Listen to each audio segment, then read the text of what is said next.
అదే RTV app వార్తల్ని క్షణాల్లో చదివే అవకాశం ఉంటుంది. ఒక న్యూస్ పేపర్, ఒక టెలివిజన్ ఛానల్ మీ చేతుల్లో ఎప్పుడూ ఉంటాయి.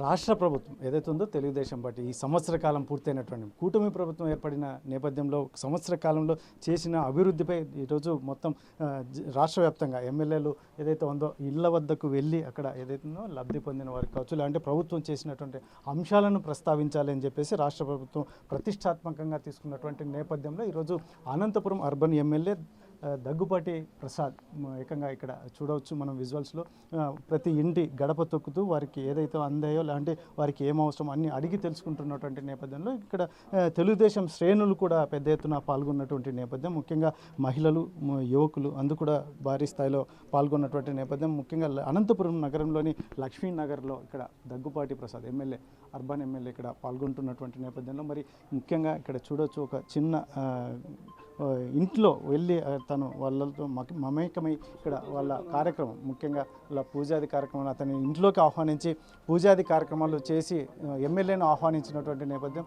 ఇటువంటి పరిస్థితుల్లో వాళ్ళు ఎంతో ఆనందంగా, ఎందుకంటే చిన్నపాటి ఇల్లు, అది ఇల్లు కూడా చూడొచ్చు, ఇల్లు చాలా పెంకుల ఇల్లులో వాళ్ళు ఎమ్మెల్యేని సాదరంగా ఆహ్వానించి ఇక్కడ వారు పూజాది కార్యక్రమాలు నిర్వహించి కూడా ఆయనకు స్వాగతం పలికినటువంటి నేపథ్యం. మరి ఏం చెప్తారు ఎమ్మెల్యే గారు కూడా ఉన్నారు మనతో, ఆయన మాటల్లో విందాం. ముఖ్యంగా ఈరోజు కార్యక్రమం ఎలా సాగుతోంది, అందులోనూ ముఖ్యంగా ఇది రాష్ట్ర వ్యాప్తంగా ఈ ప్రతిష్టాత్మకంగా తీసుకున్నటువంటి కూటమి ప్రభుత్వం ప్రజలకు ఏం చేయాలి, ఏం చేశాము, రాబోయే కాలంలో ఏం చేయబోతున్నామని చెప్పేసి కూడా ఇక్కడ వివరిస్తూ మొత్తం ప్రజలకు మిగతా ఏదైతే ఉందో ప్రజలకు ఇంకా ఏమి అవసరాలు ఉన్నాయి అనేటివి కూడా ఒకవైపు తెలుసుకుంటూనే ఎమ్మెల్యే ముందుకు వెళ్తున్నటువంటి నేపథ్యం. ఆ క్రమంలో భాగంగా మళ్ళీ ఎమ్మెల్యేకు భారీ స్థాయిలో స్వాగతం కూడా ఏదైతే ఉందో ఇప్పుడు అనంతపురం నగరంలోని లక్ష్మీనగర్లో ఉన్నాం. ఈ లక్ష్మీనగర్లో ఉన్నటువంటి నేపథ్యంలో ఇక్కడ ఉన్నటువంటి ఎమ్మెల్యే ఏం చెప్తారు, ముఖ్యంగా ఈరోజు కార్యక్రమం ఎలా జరుగుతుంది సార్? ముఖ్యంగా కూటమి ప్రభుత్వం ఈరోజు తీసుకున్నటువంటి కార్యక్రమం ఎలా సాగుతుంది?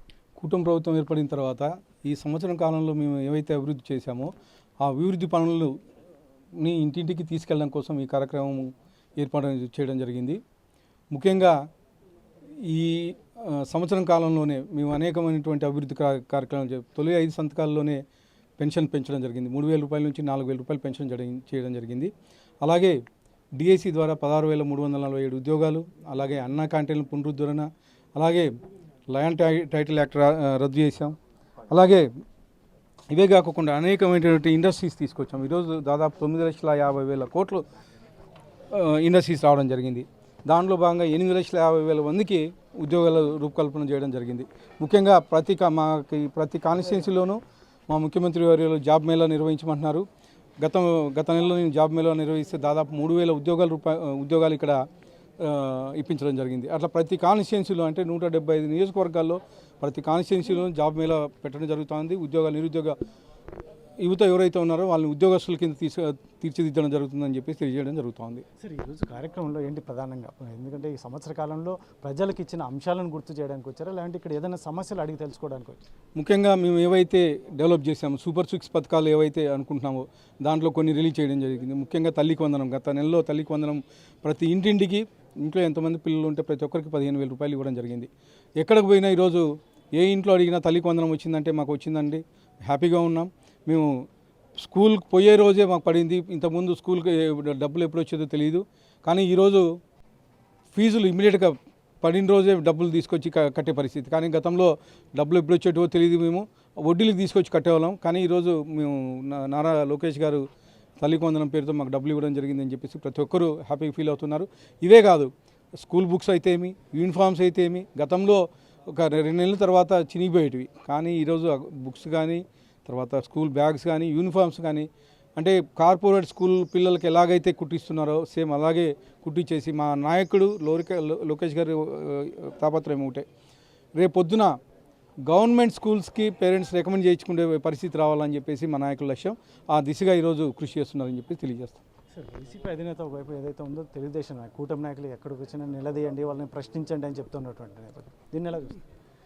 ఖచ్చితంగా గతంలో 5 ఏళ్లలో వాళ్ళు అబద్ధాలు చెప్పి ఒక ఛాన్స్ ఇవ్వని చెప్పేసి వచ్చారు. దాన్ని 20 ఏళ్ళు వెనక్కి మళ్ళా స్టేట్ని తీసుకెళ్లారు.